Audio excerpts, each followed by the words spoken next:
आप सब लोग जानते हैं कि एसबीआई सीबीओ की नोटिफिकेशन आ गई है और मैं नोटिफिकेशन रीड आउट नहीं करने वाला। मुझे आई होप आप सब ने पढ़ ही ली होगी वो नोटिफिकेशन ऑलरेडी। तो उसको अप्लाई करने की लास्ट डेट है 7 नवंबर 2022। तो इस रिगार्डिंग लोगों की कुछ क्वेरीज़ है, जैसे कि एक्सपीरियंस लेटर कहाँ से बनेगा, जॉब प्रोफाइल कैसे अप्लाई करना है, और कंप्यूटर एप्टीट्यूड के रिगार्डिंग। और फोर्थ थिंग है कि जो मैं खुद ही बताऊंगा कि बैंकिंग वगैरह कहाँ से प्रिपेयर करनी है। तो first of all, experience letter कहाँ से बनेगा। एक्सपीरियंस लेटर बनाने के लिए जो भी लोग पब्लिक सेक्टर बैंक में हैं तो वो अप्लाई कर सकते हैं अपने एचआर डिपार्टमेंट में। एचआर डिपार्टमेंट उनको लिख के दे देगा, उनका नाम लिख के दे देगा, उनका पीएफ नंबर और वो किस ब्रांच में पोस्टेड है, किस पोस्ट पर है और कब उन्होंने बैंक को ज्वाइन किया था। और जैसे कि आप सब जानते हो कि आपको 2 साल का एक्सपीरियंस होना मस्ट है, उसके बिना आप अप्लाई नहीं कर सकते ऑफिसर ग्रेड में। ठीक है। सेकंड थिंग है job profile certificate. Job profile certificate जो मैंने अप्लाई किया था वो अपने जोनल ऑफिस में एचआर डिपार्टमेंट से ही अप्लाई कर दिया था, बट उन्होंने मुझे नहीं दिया था, सेइंग कि जो आपने एक्सपीरियंस लेटर है वो हम आपको दे सकते हैं, जॉब प्रोफाइल आपका यही काम कर जाएगा। बट जब मेरा क्लियर हो गया, मेरी डॉक्यूमेंट वेरिफिकेशन हुई एसबीआई सीबीओ में, तो उन्होंने उसको मानने से मना कर दिया, बिकॉज वो ऑब्वियसली वो एक्सपीरियंस लेटर ही था। तो इसलिए वो उन्होंने बोला कि हमें आप क्या ब्रांच में काम कर रहे हैं, हमें ये लिखवा के लाओ अपने बैंक से। और ये सबसे ज़्यादा जानते हैं आपके ब्रांच हेड, जो भी ब्रांच में आप पोस्टेड हैं, क्योंकि उन्होंने ही आपको वर्क असाइन किया हुआ है। तो मैंने क्या किया, तो मैंने अपने अकॉर्डिंग टू एसबीआई जैसे उन्होंने बोला था, मैंने ब्रांच के लेटर हेड पे अपना नाम मेंशन किया, पीएफ नंबर, किस ब्रांच में पोस्टेड हूँ, कब से बैंक ज्वाइन किया है और किस ग्रेड पर हूँ मैं। और उसके अलावा मैंने उसमें मेंशन किया कि मैं क्या कर रहा हूँ, जैसे कि मैं लोन्स देख रहा हूँ या डिपॉजिट्स देख रहा हूँ। जो लोन देख रहे हैं वो लिख सकते हैं कि वो लोन एडवांस इंचार्ज अपनी ब्रांच में रिटेल एमएसएमई के लोन केसीसी वगैरह देख रहे हैं। और जो डिपॉजिट है, जो कि जैसे मैं देख रहा था अपनी ब्रांच में डिपॉजिट्स देख रहा था, तो मैंने मेंशन किया जो मैं काम कर रहा था वहाँ पे कि मैं होल इंचार्ज था, मैं डिजीज़ क्लेम सेटल कर रहा था, कैश रिप्लेसमेंट एटीएम के अंदर, और जो जैसे चेक क्लियरिंग वगैरह वो सब मेरे अंडर का काम था। तो मैं ब्रांच में वो काम देख रहा था, जो कि मैंने उसमें मेंशन किया।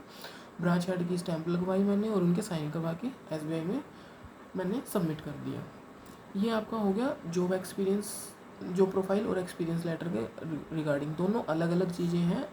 एक्सपीरियंस आपको बताएगा कि आपको कितना टाइम हो गया बैंकिंग इंडस्ट्री में, और जॉब प्रोफाइल आपकी बताएगी कि आप ब्रांच में काम क्या कर रहे हैं। और एक चीज़ है कंप्यूटर एप्टीट्यूड का। एसबीआई की सीबीओ की नोटिफिकेशन में लिखा हुआ है कि कंप्यूटर एप्टीट्यूड आएगा, और जब हम आईबीपीएस पीओ या एसबीआई पीओ में उसमें मोस्टली लिखा होता है कंप्यूटर एप्टीट्यूड एंड रीजनिंग। तो अब नॉर्मल हमने यही सोचा कि जब मेरे टाइम में कि कंप्यूटर आएगा तो हम कंप्यूटर पढ़ के चले गए, बट सरप्राइजिंगली वहाँ पे आ गए सारे के सारे रीजनिंग के क्वेश्चन। तो मैं आपको यही सजेस्ट करूँगा कि रीजनिंग ही करके जाना, कंप्यूटर रीड आउट कर लेना बट ज़्यादा फोकस रीजनिंग पे ही रखना, बिकॉज ज़्यादातर वहीं से क्वेश्चन आएंगे, 99% चांसेस हैं वहीं से क्वेश्चन आएंगे। तो जो रीजनिंग में टॉपिक जो मुझे याद है जो आए थे वहाँ पे ब्लड रिलेशन से आए थे, डायरेक्शन टेस्ट से आए थे, सीटिंग अरेंजमेंट की पजल्स थी, और कोडिंग डिकोडिंग थी, इनपुट आउटपुट थी। यहाँ से क्वेश्चन आए हुए थे रीजनिंग में, जो कि एसबीआई सीबीओ की नोटिफिकेशन में कंप्यूटर एप्टीट्यूड लिखा हुआ है। और एक और चीज़ है बैंकिंग कहाँ से करें, ये बहुत इम्पोर्टेंट एक क्वेश्चन है, क्वेरी है, कुछ भी मान लो इसको।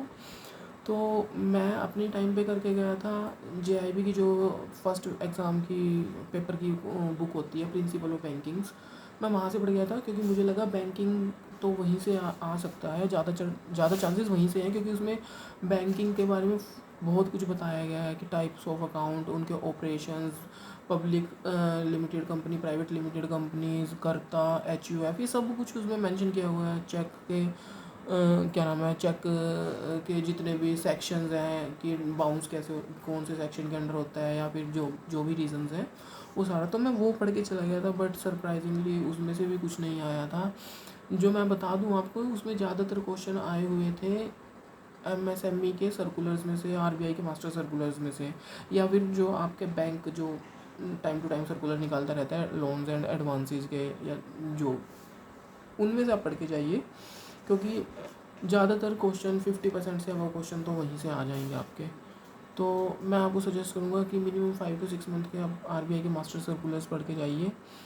और बाकी करंट अफेयर्स है वो तो आप नॉर्मल पढ़ ही लो, तो बैंक करंट हो गया, ग्रेड अप हो गई, या फिर आपने कोई और अफेयर क्लाउड्स हो गए, तो कम से कम ये भी आप 5-6 मंथ के तो करके ही जाना। वैसे बजट के क्वेश्चन भी आ जाते हैं, बट बजट का ये रहता है कि क्वेश्चन कुछ भी पूछ लेते हैं वो, इतने तो हम पॉइंट्स पढ़ के नहीं जाते जहाँ से वो क्वेश्चन पूछ लेते हैं।